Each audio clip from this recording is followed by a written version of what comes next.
प्रेक्षकांसाठी खुश खबर। साम टीव्हीच्या सुप्रसिद्ध सुगरण कार्यक्रमातील खमंग, रुचकर आणि चमचमीत रेसिपी आता YouTube वर लवकरच। केंद्र सरकारने कृषी क्षेत्रात सौर ऊर्जेला प्रोत्साहन देण्याचे धोरण ठरवले। लोड शेडिंगच्या त्रासातून शेतकऱ्यांची मुक्तता होण्यासाठी सौर ऊर्जेचा वापर फायदेशीर ठरणार आहे। नाबार्ड मार्फत सौर पंपाला 45% अनुदान मिळतं। नाशिक जिल्ह्यातील अशोक खोडे यांनी नाबार्डच्या योजनेतून सोलर पंप सेट बसवलाय। सोलर पंपामुळे खोडे यांना वीज नसतानाही द्राक्ष आणि डाळिंबाच्या बागांना पाणी देता येणार आहे। लोड शेडिंगमुळे शेतकऱ्यांना नुकसानीला सामोरं जावं लागतं। वीज नसताना पिकं वाचवण्यासाठी शेतकरी डिझेल पंपाचा वापर करतात। डिझेल पंपामुळे शेतीचा उत्पादन खर्चही वाढतो, तसंच प्रदूषणातही वाढ होते। याच समस्यांचा विचार करून केंद्र सरकारने शेतकऱ्यांसाठी सौर पंपाची योजना आणली आहे। 3 HP ते 25 HP पर्यंतच्या सोलर पंपांवर 45% अनुदान मिळणार आहे।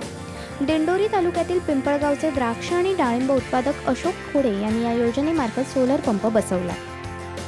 द्राक्ष बागेत आणि डाळिंबात आम्हाला लाईटीचा खूप प्रॉब्लेम असल्यामुळे आम्ही हे सोलर बसवण्यात नाशिक जिल्ह्यात पहिल्यांदा आमच्याकडे बसवलेलं। लोड शेडिंग आणि आलेली लाईट ही अपुरी असते, कमी व्होल्टेजची असते, त्यामुळे मोटर जळणं वगैरे प्रॉब्लेम येतात आणि खूप शेतकऱ्यांना नुकसान सहन करावं लागतं।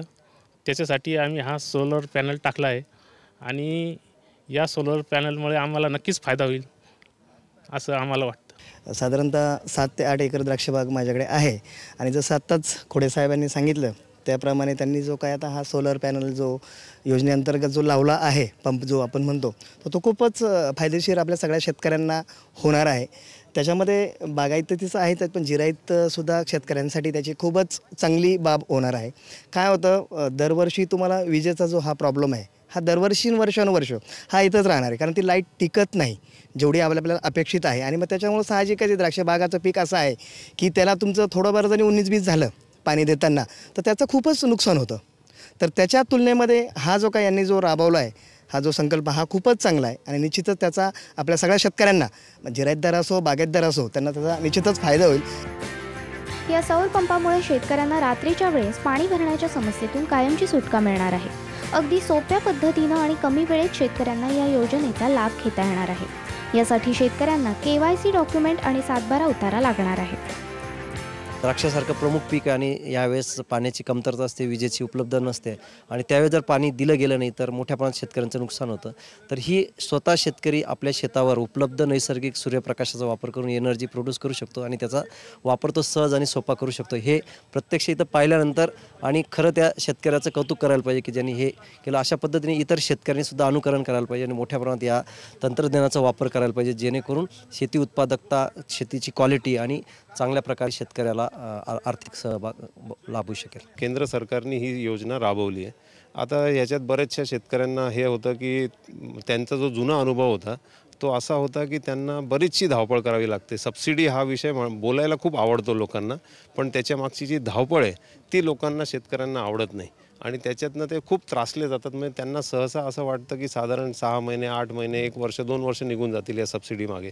पण आता केंद्र सरकारने ही एवढ्या छान प्रकारे राबवली आहे की म्हणजे सगळी मेहनत आम्ही नक्की ॲज अ कंपनी घेतोय आणि बँक घेते, पण त्याच्यातनं शेतकऱ्याचा त्रास जो आहे तो मिनिमम ठेवला आहे, अगदी मिनिमम। म्हणजे शेतकऱ्याला फक्त एक KYC डॉक्युमेंट द्यायचे आहेत आणि त्याचा 7/12 द्यायचा आहे की मी शेतकरी आहे प्रूव्ह करायला।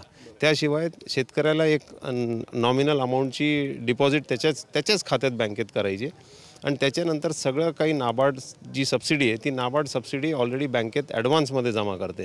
तर शेतकऱ्याला साधारण अशी ही स्कीम पहिल्यांदा शेतकऱ्यांच्या ऐकण्यात यायची, त्यांना अजून विश्वास नाही आहे की 30 ते 35 दिवसात सगळी स्कीम संपून पण जाते। म्हणजे एवढ्या पटकन होतं। त्यांना ते आधी वर्षांचा अनुभव होता की वर्ष लागायचं आहे कुठल्याही स्कीममध्ये पार्टिसिपेट केलं, सबसिडी मिळायला वगैरे, ते आता खूप फास्ट झालं। महाराष्ट्रात मोठ्या प्रमाणात सूर्यप्रकाश उपलब्ध आहे। आता सौर ऊर्जेचं तंत्रही प्रगत झालंय, त्यामुळे जास्तीत जास्त शेतकऱ्यांनी सौर ऊर्जेचा वापर करणं गरजेचं आहे। जयेश साबळेसह ब्युरो रिपोर्ट, साम टीव्ही, नाशिक। प्रेक्षकांसाठी खुश खबर। साम टीव्हीच्या सुप्रसिद्ध सुगरण कार्यक्रमातील खमंग, रुचकर आणि चमचमीत रेसिपी आता YouTube वर लवकरच।